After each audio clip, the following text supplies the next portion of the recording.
E aí, turma, como vocês estão? Espero que todos estejam bem. A aula de hoje tem como tema combustíveis fósseis e os hidrocarbonetos ramificados. Primeiramente, o que é um hidrocarboneto ramificado? Turma, um hidrocarboneto ramificado nada mais é do que um hidrocarboneto que apresenta pelo menos um carbono terciário ou quaternário. Lembrando que carbono terciário é aquele carbono que está ligado a 3 outros átomos de carbono, e carbono quaternário é aquele carbono que está ligado a 4 outros átomos de carbono. Quando a gente fala em hidrocarbonetos ramificados, pessoal, vai ser necessário que vocês saibam identificar a cadeia principal. A cadeia principal, ela vai ser uma parte do composto que vai ter o grupo funcional, que vai englobar o maior número possível de insaturações, se tiver, e vai ser sempre a maior sequência de átomos de carbono ligados entre si. Então, turma, estas são as características da cadeia principal. Vamos entender melhor vendo um exemplo. Então, aqui a gente tem o composto orgânico. Então, a primeira coisa que vocês vão fazer ao observar um composto orgânico ramificado, vocês vão precisar identificar a cadeia principal. Vocês vão olhar se tem ligação dupla. Não tem ligação dupla, então beleza. Então, turma, agora vocês vão escolher aquela maior sequência de átomos de carbono que vão estar ligados entre si. Se vocês olharem essa sequência aqui, ó, tem 5 carbonos, certo? Se vocês olharem esta outra sequência aqui, vocês vão ver que são 6 carbonos. Então, esta sequência, por apresentar o maior número de carbonos ligados entre si, vai ser a nossa cadeia principal, certo? A cadeia principal ainda podia ser essa daqui, pessoal. Ó. Começa nesse carbono, vai até esse, certo? Daria a mesma coisa dessa cadeia principal aqui. Ficaria com o mesmo número de ramificações e não teria problema algum, ok? Então, turma, identifiquei a cadeia principal. Tudo que tiver ligado na cadeia principal vai ser ramificação. Agora, nós vamos ver como que a gente dá o nome para essas ramificações. Então, pessoal, a gente chama aqueles grupos que estão ligados na cadeia principal de grupos substituintes. Vamos ver o nome deles. Tem o grupo metil, que também pode ser chamado de metila, e vai ser um carbono ligado a 3 hidrogênios. Vai ter o grupo etil ou etila, que vai apresentar um grupo CH2, CH3 ligados. Vai ter o grupo propil, que é constituído de 3 carbonos ligados entre si. E vai ter também o grupo isopropil. No grupo isopropil, pessoal, vai ser o carbono terciário, secundário, na verdade, que vai estar ligado na cadeia, certo? Observem que tem 3 carbonos na estrutura desse grupo substituinte. Tem também o grupo butil, que é composto de uma sequência de 4 átomos de carbono. Tem o grupo sec-butil, esse sec aqui vem de secundário, certo? Então vai ser uma estrutura que apresenta 4 carbonos, e o que vai estar ligado na cadeia principal vai ser o carbono secundário. Tem o grupo isobutil. O grupo isobutil ele é composto de 4 átomos de carbono, certo? E quem vai estar ligado na cadeia principal vai ser esse carbono aqui, certo, galera? Tem ainda terc-butil, que é quando apresenta 4 átomos de carbono, e quem vai estar ligado à cadeia principal vai ser esse carbono aqui, que é um carbono terciário. Tem o etenil, que também pode ser chamado de vinil, que é quando tem um grupo CH dupla CH2 ligado lá na cadeia principal. Tem o grupo benzil, que é composto de um anel benzênico ligado a um CH2, e vai ser esse carbono aqui que vai estar ligado lá na cadeia principal. Tem o grupo fenil, que é quando o anel aromático está ligado à cadeia principal. Tem o alfa-naftil, que é quando tem 2 anéis benzênicos. E quem vai estar ligado na cadeia principal vai ser esse carbono da ponta aqui, ó, certo? Tem o beta-naftil, que é também composto por 2 anéis benzênicos, mas observem a diferença na posição da ligação. A ligação agora vai estar acontecendo nesta outra ponta aqui. Turma, o melhor jeito de guardar o nome desses compostos, de entender o nome deles, é vocês estarem fazendo exercício, certo? Então, vamos ver esse exemplo aqui. Esse exemplo aqui apresentou para a gente esse composto aqui. Então, como que eu vou dar nome para ele? Primeira coisa que vocês precisam estar fazendo é identificando a cadeia principal. A cadeia principal, ela vai ter o grupo funcional, vai ter o maior número possível de insaturação e vai incluir a maior sequência de átomos de carbono possível, certo? Então, galera, qual que vocês acham que é a cadeia principal? Será que é a sequência linear? Vamos ver. A sequência linear é composta de 6 carbonos. E essa outra sequência aqui? 1, 2, 3, 4, 5, 6. Também deu 6 carbonos, pessoal. Então, vocês poderiam selecionar essa como sendo a cadeia principal ou esta linear como sendo a cadeia principal. O nome do composto vai dar exatamente a mesma coisa. Certinho? Então, o primeiro passo, mais importante, eu já fiz. Identificar a cadeia principal. Depois de identificar a cadeia principal, vocês vão olhar o que está ligado à cadeia principal e dar o nome a esses compostos. Quando tem um grupo CH3 ligado à cadeia, nós vimos que esse grupo é chamado de metil. E quando tem um grupo CH2, CH3, ele é o grupo etil. Certo, galera?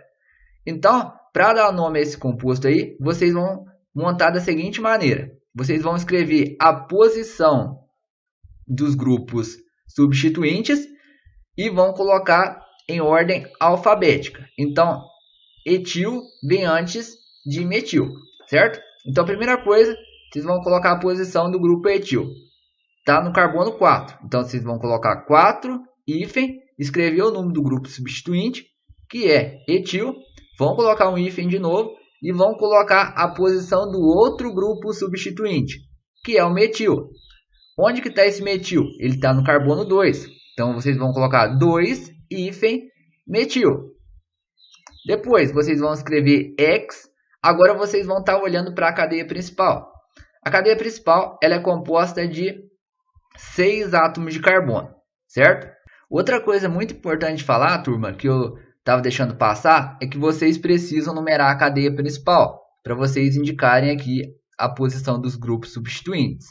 E também de uma insaturação, se tiver ali no composto, certo? Como que vocês vão fazer essa numeração da cadeia principal? Se tiver insaturação, vocês vão começar a numeração pela extremidade mais próxima àquela insaturação. Então, ó, observem que aqui tem um carbono insaturado, certo? E ele está mais próximo dessa extremidade do que dessa, certo? Então, a numeração dessa cadeia principal começa por esse carbono aqui, certo? Então, aqui o carbono 1, esse o 2, esse o 3, o 4, o 5 e o 6. E se não tivesse insaturação? Se não tivesse insaturação, pessoal, vocês olhariam as ramificações. E aquelas ramificações que estivessem mais próximas a uma determinada extremidade, então vocês começariam a numerar a partir daquela extremidade que tivesse ramificações mais próximas a ela. Tá joia? Sempre, galera, esses números aqui no nome do composto, eles vão ser os menores possíveis. Certinho? Então, agora falando sobre a cadeia principal. É uma cadeia composta por 6 átomos de carbono. Então, vocês vão colocar, depois de estarem indicando a posição das ramificações, o termo X. Depois, vocês vão colocar um hífen e colocar a posição da insaturação. Tem uma insaturação no carbono 2. Então, vocês vão colocar 2, hífen. A insaturação é uma dupla. Então, vocês vão colocar o termo em. A terminação é O, porque trata-se de um hidrocarboneto. Agora, turma, vamos estar falando aí sobre combustíveis fósseis. O que são os combustíveis fósseis? A gente viu lá no PET complementar volume 2, né, galera? Os combustíveis fósseis, eles são aqueles combustíveis que são formados através de processos naturais, como a decomposição de organismos soterrados, certo? Então, os organismos, eles são soterrados, passa-se milhares de anos e devido a efeitos de temperatura, pressão e micro-organismos, formam-se ali os chamados combustíveis fósseis, que são o carvão mineral, o gás natural e o petróleo. Um dos derivados do petróleo, pessoal, é a gasolina. A gasolina é o carburante mais utilizado nos motores endotérmicos, sendo uma mistura de hidrocarbonetos, que são aqueles compostos orgânicos que a gente já viu que são formados por carbono e hidrogênio.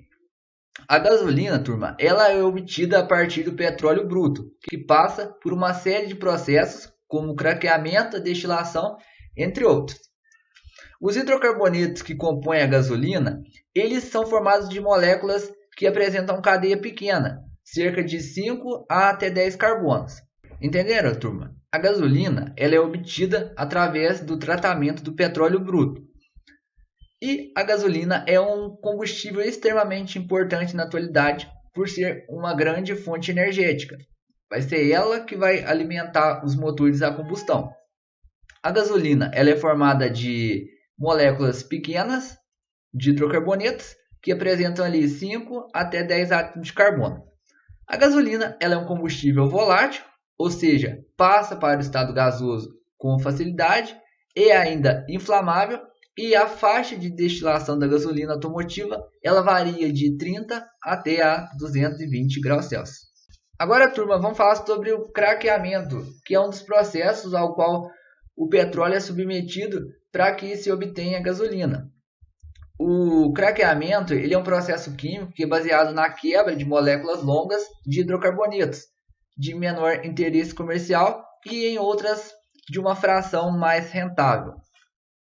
Então, pessoal, esse processo de craqueamento ele consiste em quebrar as moléculas longas de hidrocarbonetos para que a gente obtenha hidrocarbonetos de cadeias menores. Tá joia? O craqueamento ele pode ser térmico ou catalítico. O processo térmico ele vai exigir que a temperatura e a pressão sejam elevadas. Já o catalítico ele vai exigir a presença de catalisadores. Lembrando que catalisadores são aquelas substâncias que a gente adiciona a uma reação química para estar aumentando a velocidade dessa reação química.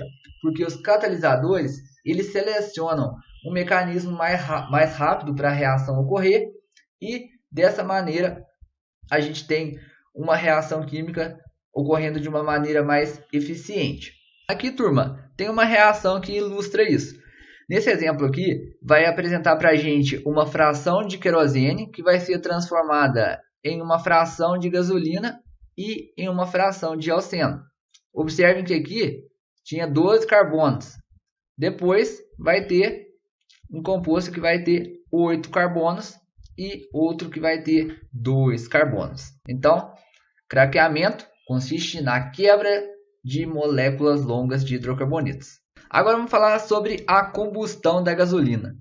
A gasolina, pessoal, é um combustível que vai ser utilizado nos motores a explosão. E quanto mais eficiente for a explosão, maior vai ser a potência do motor. O processo de queima, que também pode ser chamado de combustão, que é melhor a gente até utilizar esse termo combustão, é um termo mais adequado, de um composto orgânico, pessoal, vai se referir àquela reação onde o composto orgânico vai reagir com o gás oxigênio na presença de aquecimento e vai ser formado gás carbônico, água e vai estar ainda ocorrendo a liberação de energia, certo? Então, sempre que tiver a combustão de um composto orgânico, turma, vai ter a liberação desses compostos, quando a combustão for completa. Mas existe ainda a combustão incompleta. A combustão incompleta, pessoal, ela produz gases tóxicos, como o monóxido de carbono e vapores de hidrocarbonetos, como o etano. A combustão completa, ela acontece, galera, quando a quantidade de oxigênio é suficiente para reagir com todo o composto orgânico. Mas quando a quantidade de oxigênio não é suficiente, então ocorre a combustão incompleta, que vai estar produzindo esses gases tóxicos que eu mencionei agora há pouco. Eu chamo a atenção, pessoal, para esses dois gases, ó, CO2 e monóxido de carbono. O CO2, pessoal, como a gente já viu no bimestre passado, ele contribui para o aquecimento global. Como que ele contribui para o aquecimento global? Porque ele é um dos gases do efeito estufa, turma. Então, ao contribuir para a intensificação do efeito estufa, ele promove, como consequência, um aumento na temperatura média do nosso planeta, que é o aquecimento global. E o monóxido de carbono, pessoal, é um gás extremamente tóxico. Se a gente inalar o monóxido de carbono, a gente vai morrer asfixiado, porque o monóxido de carbono impede que a hemoglobina cumpra a sua função de transportar oxigênio para a célula. Tá joia?